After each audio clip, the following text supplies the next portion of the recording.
Hi, I'm Maciej Stępniak, I'm Senior Project Manager here at Merrick Studio, and welcome to our channel. As always, let's talk about APIs. In this episode, I would like to talk to you about 9 best practices of REST API development. REST APIs were introduced somewhere around year 2000, and over the years there were many different approaches in REST API development among different developers. That's because REST is not a framework. It does not impose how you should create REST interface, REST web service. It's only a design approach. So the creator of REST, the guy who has invented it, did not create any instructions how you should create endpoints, how you should use different elements of API. There are key parts that are common for any API, but when you are interacting with different APIs, you might find some important differences which affect how you actually consume the API or how you interact with that. Why is that important? To create API with best practices in mind. Firstly, if you don't follow best practices or good common practices, your users, developers who consume your API, may find it difficult. Therefore, they won't like it, they won't use it. You will be losing your customers, your clients, just because your API is not suitable for them in achieving their goals. Okay?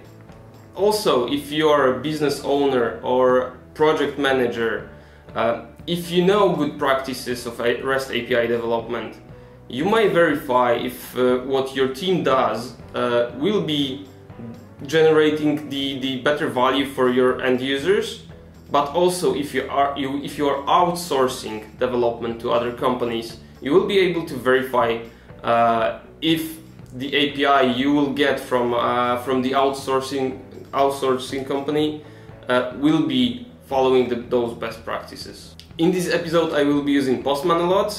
It will help me visualize how those best practices actually look like. And if you would like to know more about Postman, please find my blog post in the description below. Best practice number 1. Using JSON as a data format. Using REST APIs you can send data in different formats like HTML, XML, CSV, plain text, or anything like RSS. But most commonly used data format is JSON. You can see JSON format here in my Postman window. By default it looks somewhat like that, but you can prettify it in order to read it as a human. But most importantly, it's for the applications to be able to encode or decode this data super fast. So there are specific data structures, specific format how the data is structured, and that's basically it. Best practice number 2, using nouns. In REST API you should not use verbs in endpoints names. So if you want to invoke some action, you will use HTTP methods, which are actual verbs, in order to tell the application what action to make. These methods are get, post, put, patch, and delete. There are other methods, but they are irrelevant for this matter. So whenever you want to add a user, you should not name your endpoint with add user. You should rather create users endpoint and use a post method in order to create new user to your users collection. Similarly, if you have books, you will not delete book ID 123, but rather you will use delete methods on books as a collection, and you will delete book ID 123. This is how you should be using nouns, not verbs, in endpoints. Best practice number 3, using plurals. Think of your data as a collections of different resources. You may have multiple collections with multiple elements in those collections. So it is not only established as a good development practice, but it also helps users, people, read what do you actually have in your API. So if your endpoint says book and you actually want to get one book from this endpoint, that's fine, but it actually doesn't tell anyone that there are other books in your collection. So if you name your collection books, it will be apparent right from the start that there are multiple books in this endpoint. Best practice number 4, using nesting in order to show hierarchy. Many times data has some hierarchies in it. Let's say you're running e-store with some users, and those users have orders. So you may use your endpoint in order to show this hierarchy by leading to users collection, specific user ID, and orders of this specific user. And then you may also request a specific order ID from this specific user. This way it will be apparent that orders always belong to the users. It doesn't have to be done this way. You may also have orders endpoint, which will from which you will be able to retrieve an order of specific ID. And you may also use a filter on your orders list in order to find the orders from the specific user. Best practice number 5, error codes and error handling. You should always use the regular HTTP status codes in the responses to any request made to your API. They are easy to read for the machines and even to humans sometimes, although they do not always carry the exact information if something wrong has happened. Therefore, you may extend your errors just like Twilio did. I will use Twilio example because I really like how they did that.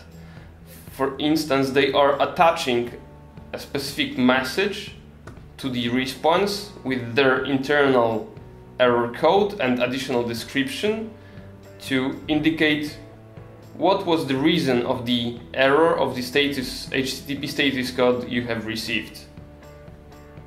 Best practice number 6, filtering, sorting, paging and field selection.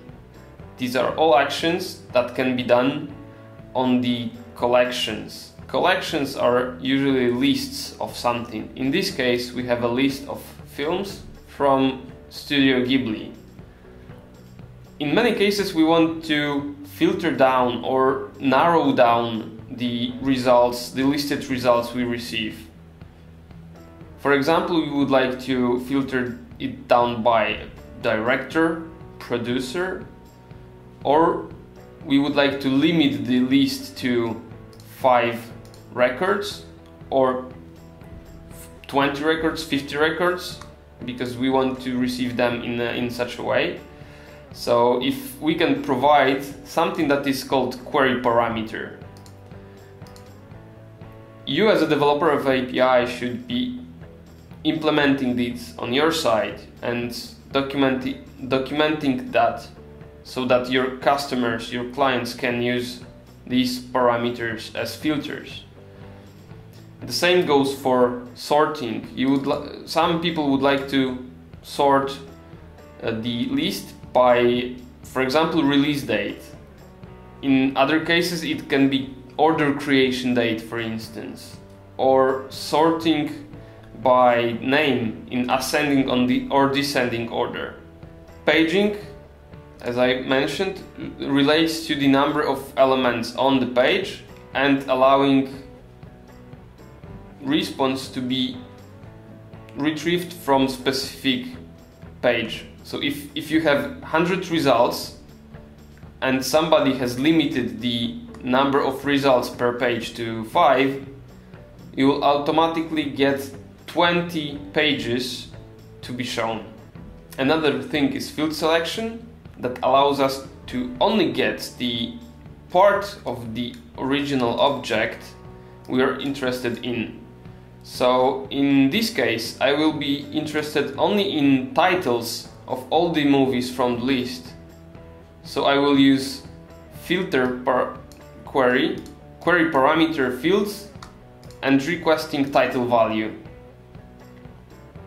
Best practice number 7. Versioning. When creating APIs, over time you will probably want to add new options, new methods, change data structures, and so on and so on. This is normal.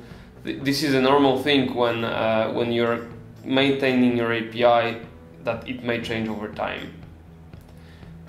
It may lead you to releasing a new version of API in order to make your current customers not need to adapt to your changes, as long as the previous version suits them. That is why maintaining versioning will be important for you. Here's a sneak preview how different companies use versioning. MailChimp, for instance, uses major and minor version notation just after the URL of their API. Stripe uses V and number notation. GitHub uses V and number, just major versions. But Twilio, for instance, uses the date notation, and this is the release date. So the previous versions will have previous years visible in the address of the API. Best practice number 8, documentation. At some point you will want multiple clients to use your API. Therefore, a properly prepared documentation will be necessary for them in order to consume your API. You will have different methods, different endpoints, a specific authentication method, maybe even an errors dictionary. You will want that to be written down and provided to your end clients and customers in a readable manner. Take a look at MailChimp. This is API reference of what is available via their API. Similar Twilio. Twilio has error reference in their API documentation, but each and every service they provide via API has their own documentation with all the methods, all the resources, and even some SDKs for you to find in their documentation. There are guides and additional information pieces that will help you in using their API. And if you want to provide high-value APIs to your end clients, be prepared to provide such documentation to them. Best practice number 9, using SSL or TLS, or basically encrypting the communication. HTTPS protocol should always be used in communication via APIs, and there are no exceptions. Please do not compromise the data, especially if this data may contain some confidential information of your clients. But even if not, please be sure to secure your APIs. It will help you a lot. Thank you guys for watching. I hope you enjoyed this episode. If you did, please leave us thumbs up and subscribe to our channel, and be sure to check out other videos on our YouTube channel.